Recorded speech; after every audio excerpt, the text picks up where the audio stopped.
ಕಡೆ ಇತ್ತೀಚೆಗೆ ಭಾಳ ಜಾಸ್ತಿ ಆಗಿದೆ. ಎಲ್ಲ ಕಡೆನೂ ರಕ್ಷಣೆ ಮಾಡ್ಕೋಬೋದು. ಆಮೇಲೆ ನಮ್ಮ ಜೀವನ ಕೂಡ ರಕ್ಷಣೆ ಮಾಡ್ಕೊ.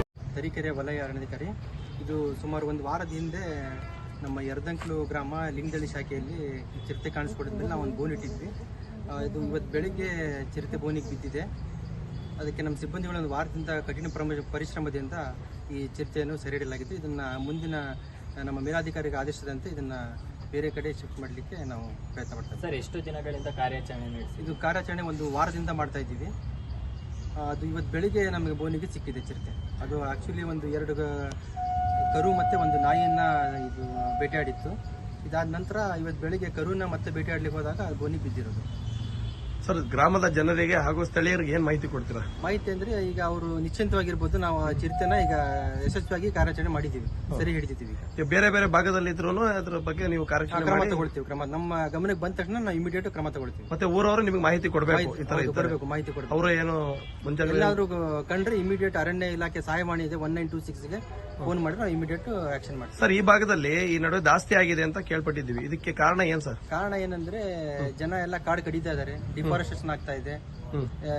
ಎಲ್ಲ ಜನ ಕಾಡು ಕಡೆ ಬಹಳ ಹೋಗ್ತಾ ಇದಾರೆ, ಕಾಡು ನಾಶ ಆಗ್ತಾ ಇದೆ. ಅದಕ್ಕೆ ಇದಕ್ಕೆ ಮೇನ್ ಕಾರಣ ಅದು ಹೊರಗಡೆ ಬರ್ತಾ ಇದೆ. ಸರ್, ಯಾಕಂದ್ರೆ ಜನರಲ್ಲಿ ಬಹಳ ಆತಂಕ ಇದೆ. ಈ ಎಮ್ಮೆ ದೊಡ್ಡಿಯಲ್ಲಿ ಅಲ್ಲಿ ಅಂತ ಭಾಗದಲ್ಲೆಲ್ಲ ಬಹಳ ಕಾಣಿಸ್ಕೊಂಡಿದೆ. ಅದಕ್ಕೆ ಹಾಗಾಗಿ ಸರಿ. ನಿಮ್ಮ ಹೆಸರು sir? Asif Ahmad. Okay sir. Asif Ahmad, Tarikere ವಲಯ ಅರಣ್ಯಾಧಿಕಾರಿ. ಇದು ಸುಮಾರು ಒಂದು ವಾರದ ಹಿಂದೆ ನಮ್ಮ ಯರದಂಕ್ಲು ಗ್ರಾಮ ಲಿಂಗದಳ್ಳಿ ಶಾಖೆಯಲ್ಲಿ ಚಿರತೆ ಕಾಣಿಸ್ಕೊಂಡಿದ್ಮೇಲೆ ನಾವು ಒಂದು ಬೋನ್ ಇಟ್ಟಿದ್ವಿ. ಇದು ಇವತ್ತು ಬೆಳಿಗ್ಗೆ ಚಿರತೆ ಬೋನಿಗೆ ಬಿದ್ದಿದೆ. ಅದಕ್ಕೆ ನಮ್ಮ ಸಿಬ್ಬಂದಿಗಳು ಒಂದು ವಾರದಿಂದ ಕಠಿಣ ಪರಿಶ್ರಮದಿಂದ ಈ ಚಿರತೆಯನ್ನು ಸೆರೆ ಹಿಡಿಯಲಾಗಿದೆ. ಇದನ್ನು ಮುಂದಿನ ನಮ್ಮ ಮೇಲಾಧಿಕಾರಿಗೆ ಆದೇಶದಂತೆ ಇದನ್ನು ಬೇರೆ ಕಡೆ ಶಿಫ್ಟ್ ಮಾಡಲಿಕ್ಕೆ ನಾವು ಪ್ರಯತ್ನ ಪಡ್ತಾ ಇದ್ದೀವಿ. ಸರ್, ಎಷ್ಟು ದಿನಗಳಿಂದ ಕಾರ್ಯಾಚರಣೆ ನಡೆಸಿ? ಇದು ಕಾರ್ಯಾಚರಣೆ ಒಂದು ವಾರದಿಂದ ಮಾಡ್ತಾ ಇದ್ದೀವಿ. ಅದು ಇವತ್ತು ಬೆಳಿಗ್ಗೆ ನಮಗೆ ಬೋನಿಗೆ ಸಿಕ್ಕಿದೆ ಚಿರತೆ. ಅದು ಆ್ಯಕ್ಚುಲಿ ಒಂದು 2 ಕರು ಮತ್ತು ಒಂದು ನಾಯಿಯನ್ನು ಇದು ಬೇಟೆಯಾಡಿತ್ತು.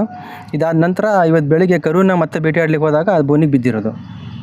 ಸರ್, ಗ್ರಾಮದ ಜನರಿಗೆ ಹಾಗೂ ಸ್ಥಳೀಯರಿಗೆ ಏನು ಮಾಹಿತಿ ಕೊಡ್ತೀರಾ? ಮಾಹಿತಿ ಅಂದರೆ ಈಗ ಅವರು ನಿಶ್ಚಿಂತವಾಗಿರ್ಬೋದು. ನಾವು ಚಿರತೆನ ಈಗ ಯಶಸ್ವಿಯಾಗಿ ಕಾರ್ಯಾಚರಣೆ ಮಾಡಿದ್ದೀವಿ, ಸರಿ ಹಿಡಿದಿದ್ದೀವಿ. ಈಗ ಬೇರೆ ಬೇರೆ ಭಾಗದಲ್ಲಿ ಇದ್ರೂ ಅದ್ರ ಬಗ್ಗೆ ನೀವು ಕ್ರಮ ತಗೊಳ್ತೀವಿ. ನಮ್ಮ ಗಮನಕ್ಕೆ ಬಂದ ತಕ್ಷಣ ನಾವು ಇಮಿಡಿಯೇಟ್ ಕ್ರಮ ತಗೊಳ್ತೀವಿ. ಮತ್ತೆ ಊರವರು ನಿಮಗೆ ಮಾಹಿತಿ ಕೊಡಬೇಕು. ಮಾಹಿತಿ ಹೌದು ಕೊಡಬೇಕು, ಮಾಹಿತಿ ಕೊಡಬೇಕು. ಅವರು ಎಲ್ಲಾದರೂ ಕಂಡ್ರೆ ಇಮಿಡಿಯೇಟ್ ಅರಣ್ಯ ಇಲಾಖೆ ಸಹಾಯವಾಣಿ ಇದೆ 1926ಗೆ ಫೋನ್ ಮಾಡಿ ನಾವು ಇಮಿಡಿಯೇಟ್ ಆಕ್ಷನ್ ಮಾಡ್ತೀವಿ. ಈ ಭಾಗದಲ್ಲಿ ಈ ನಡುವೆ ಜಾಸ್ತಿ ಆಗಿದೆ ಅಂತ ಕೇಳ್ಪಟ್ಟಿದ್ದೀವಿ. ಇದಕ್ಕೆ ಕಾರಣ ಏನು ಸರ್? ಕಾರಣ ಏನಂದರೆ ಜನ ಎಲ್ಲ ಕಾಡು ಕಡಿತಾ ಇದ್ದಾರೆ, ಡಿಫಾರೆಸ್ಟೇಷನ್ ಆಗ್ತಾ ಇದೆ. ಎಲ್ಲ ಜನ ಕಾಡು ಕಡೆ ಭಾಳ ಹೋಗ್ತಾ ಇದ್ದಾರೆ, ಕಾಡು ನಾಶ ಆಗ್ತಾ ಇದೆ. ಅದಕ್ಕೆ ಇದಕ್ಕೆ ಮೇನ್ ಕಾರಣ ಅದು ಹೊರಗಡೆ ಬರ್ತಾ ಇರಲಿಕ್ಕೆ. ಸರ್, ಯಾಕಂದ್ರೆ ಜನರಲ್ಲಿ ಬಹಳ ಆತಂಕ ಇದೆ. ಹೌದು. ಈ ಎಮ್ಮೆ ದೊಡ್ಡಿಯಲ್ಲಿ ಅಲ್ಲಿ ಅಂತ ಭಾಗದಲ್ಲೆಲ್ಲ ಬಹಳ ಕಾಣಿಸ್ಕೊಂಡಿದೆ. ಅದಕ್ಕೆ ಹಾಗಾಗಿ ಸರಿ. ನಿಮ್ಮ ಹೆಸರು ಸರ್? ಆಸಿಫ್ ಅಹಮದ್. ಸರ್, ನಮಸ್ಕಾರ. ನಿಮ್ಮ ಹೆಸರು? ಅಸ್ಲಾಂ ಖಾನ್ ಅಂತಿ, ದೋರ್ನಾಳ ಅಂದು, ಲಿಂಗದಳ್ಳಿ ಹೋಬಳಿ. ಸರ್, ಇವತ್ತೇನು ನಿಮ್ಮ ಲಿಂಗದಳ್ಳಿ ಹೋಬಳಿಯಲ್ಲಿ ಇವತ್ತು ಒಂದು ಚಿರತೆ ಹಿಡಿದಿದೆ ನಮ್ಮ ಅರಣ್ಯ ಇಲಾಖೆಯವರು. ಅದ್ರ ಬಗ್ಗೆ ಏನು ಹೇಳ್ತೀರಾ ಸರ್? ಈಗ ಏನಾಗಿದೆ ಅಂದರೆ ಕಾಡೆಲ್ಲ ಕಡಿಮೆ ಆಗಿದೆ. ಆಮೇಲೆ ಈ ಸಂತತಿನೂ ಪ್ರತಿ ವರ್ಷಕ್ಕೆ 2 ಸತಿ ಅದು ಮರಿ ಇಡೋದ್ರಿಂದ ಸಂತತಿ ಜಾಸ್ತಿ ಆಗ್ತಾಯಿದೆ.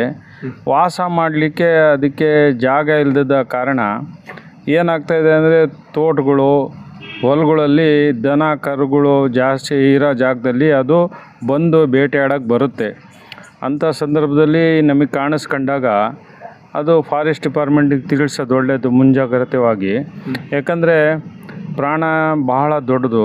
ಮನುಷ್ಯನದ್ದು ಹಾನಿ ಆಗೋಕ್ಕಿಂತ ಮುಂಚೆ ಫಾರೆಸ್ಟ್ ಡಿಪಾರ್ಟ್ಮೆಂಟಿಗೆ ತಿಳಿಸಿದರೆ ಅವರು ಮುಂಜಾಗ್ರತೆಯಾಗಿ ಅಲ್ಲಿ ರಕ್ಷಣೆ ಆಗಿರ್ಬೋದು ಅಥವಾ ಸಿಬ್ಬಂದಿಯನ್ನು ಅಲ್ಲಿ ಅವರಿಗೆ ಕೊಟ್ಟು ಅಲ್ಲಿ ಕಾಯಕ್ಕೆ ಬಿಡ್ಬೋದು.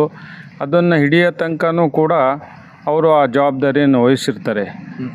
ಇತ್ತೀಚೆಗೆ ಭಾಳ ಜಾಸ್ತಿ ಆಗಿದೆ, ಎಲ್ಲ ಕಡೆನೂ ತುಂಬ ಜಾಸ್ತಿ ಇದೆ. ಆದ್ದರಿಂದ ಹೆದರೋ ಅಂಥದ್ದೇನಿಲ್ಲ. ಅದಕ್ಕೆ ಆ ಪ್ರಾಣಿ ನಾವೇನಾದ್ರು ತೊಂದರೆ ಮಾಡಿದರೆ ಮಾತ್ರ ನಮ್ಮ ಮೇಲೆ ಬೀಳುತ್ತೆ, ಇಲ್ಲ ಅಂದರೆ ಅದೃಷ್ಟಕ್ಕೆ ಅದೇ ಇರುತ್ತೆ. ನಮ್ಮ ತೋಟದಲ್ಲೂ ಕೆಲವು ಸತಿ ಕೆಲಸ ಮಾಡೋರೆಲ್ಲ ನೋಡಿದ್ದಾರೆ. ಅದು ಅದೃಷ್ಟಕ್ಕೆ ಅದು ಹೋಗುತ್ತೆ. ಬಟ್ ಅದಕ್ಕೆ ತೊಂದರೆ ಮಾಡಿದಾಗ ಮಾತ್ರ ನಮ್ಮ ಮೇಲೆ ಬೀಳೋಕ್ಕೆ ಪ್ರಯತ್ನ ಪಡುತ್ತೆ. ಆದರೂ ಕೂಡ ಅದನ್ನು ನೋಡಿದಾಗ ನಾವು ದೂರ ಹೋಗೋದು ಒಳ್ಳೆಯದು. ದನ ಕರುಗಳನ್ನು ನಾವು ರಕ್ಷಣೆ ಮಾಡೋದು ಒಳ್ಳೆಯದು. ಇಂಥ ಒಂದು ಏನಾರ ಇದ್ದಾಗ ಇವರಿಗೆ ಅರಣ್ಯ ಇಲಾಖೆಗೆ ಮಾಹಿತಿ ಕೊಡೋದು ಒಳ್ಳೆಯದು. ಆಮೇಲೆ ಅಲ್ಲಿ ಅಲ್ಲಿ ಸುತ್ತಮುತ್ತ ಇರೋರಿಗೆ ಮುಂಜಾಗ್ರತೆವಾಗಿ ಅವರು ನೋಡಿದ್ರು ಅಕ್ಕಪಕ್ಕ ತೋಟದವರಾಗಿರ್ಬೋದು, ಹೊಲದವರಾಗಿರ್ಬೋದು, ದನ ಕಾಯರಾಗಿರ್ಬೋದು, ಅವರಿಗೆ ತಿಳಿಸಿದರೆ ಒಳ್ಳೆಯದು. ಯಾಕಂದರೆ ಆ ದನ ಕರುಗಳೆಲ್ಲ ಅವರು ರಕ್ಷಣೆ ಮಾಡ್ಕೋಬೋದು. ಆಮೇಲೆ ನಮ್ಮ ಜೀವನೂ ಕೂಡ ರಕ್ಷಣೆ ಮಾಡ್ಕೋಬೋದು ಅಂಥೇಳಿ ಈ ನೋಡಿದಾಗ ಭಾಳ ದೊಡ್ಡದಿದೆ ಇದು ಪ್ರಾಣಿ. ಸುಮಾರು ಒಂದು 5-6 ವರ್ಷದ್ದು ಇದೆ ಅಂತ ಹೇಳ್ತಾ ಇದ್ದಾರೆ. ತುಂಬ ಸ್ಟ್ರಾಂಗ್ ಆಗಿದೆ ಇದು. ಯಾಕಂದರೆ ಕಾಡಲ್ಲಿ ಬೆಳೆದಿರೋದ್ರಿಂದ ತುಂಬ ಸ್ಟ್ರಾಂಗ್ ಆಗಿದೆ. ಇಂಥವು ನಮ್ಮ ಅರಣ್ಯ ಇಲಾಖೆಯವರು ಹಿಡಿದಿರೋದು ಪ್ರಶಂಸೆಯ. ಯಾಕಂದರೆ ಮನುಷ್ಯ ಅಲ್ಲಿ ಭಯ ಭೀತಿಯಿಂದ ಅಲ್ಲಿ ಓಡಾಡೋಕ್ಕೆ ಹೆದರ್ತಾನೆ. ಈಗ ಅವ್ರು ಹಿಡಿದಿರೋದ್ರಿಂದ ತುಂಬ ಒಂಚೂರು ಖುಷಿ ಬಂದಿದೆ ಜನಗಳ ಮುಖದಲ್ಲಿ. ಈಗ ಭಯ ಇಲ್ದಲೇ ಓಡಾಡಿ ಏನು ತೊಂದರೆ ಇಲ್ಲ. ಆ ಭಾಗದಲ್ಲಿ ಮತ್ತೇನಾದ್ರು ಕಾಣಿಸ್ಕೊಂಡಾಗ ದಯವಿಟ್ಟು ಫಾರೆಸ್ಟ್ ಇಲಾಖೆಗೆ ಮಾಹಿತಿ ಕೊಟ್ಟರೆ ಒಳ್ಳೆಯದು ಅಂತೇಳಿ ಈ ಸಂದರ್ಭದಲ್ಲಿ ಹೇಳ್ತೀನಿ. Okay, thank you sir.